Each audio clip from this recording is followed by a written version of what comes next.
ایک نہر کا پل اس قدر تنگ تھا کہ ایک ساتھ 2 بکریوں کا گزر ناممکن تھا۔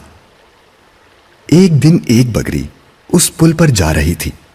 پل کے بیچ میں پہنچ کر اسے ایک اور بکری ملی۔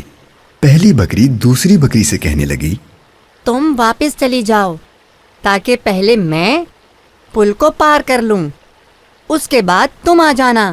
دوسری بکری بولی، واہ بھائی واہ، میں بھلا کیوں واپس چلی جاؤں؟ تم ہی واپس کیوں نہیں چلی جاتی؟ اور ہاں، پہلے مجھے گزر جانے دو۔ پہلی بکری نے اکڑ کے جواب دیا، تمہیں واپس جانا پڑے گا کیونکہ میں تم سے زیادہ طاقتور ہوں۔ دوسری بکری نے کہا، زیادہ تو کیا، تم تو میرے برابر بھی نہیں ہو۔ پہلی بکری کو یہ سن کر غصہ آ گیا، جھنجھلا کر بولی، اچھا، اس کا پتہ ابھی لگ جائے گا۔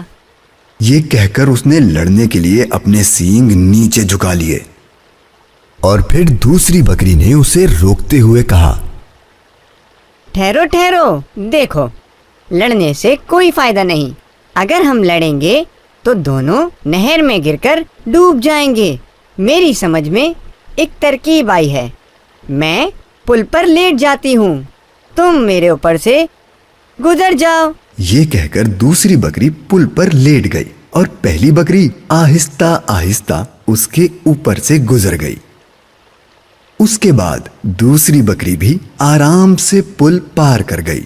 پیارے مدنی منوں، دیکھا آپ نے، اگر یہ بکریاں لڑنے لگتی تو ان میں سے کسی کی بھی جان نہیں بچتی۔ سبق: سچ یہ ہے کہ جو کام غصے سے نہیں ہوتا وہ نرمی سے ہو جاتا ہے۔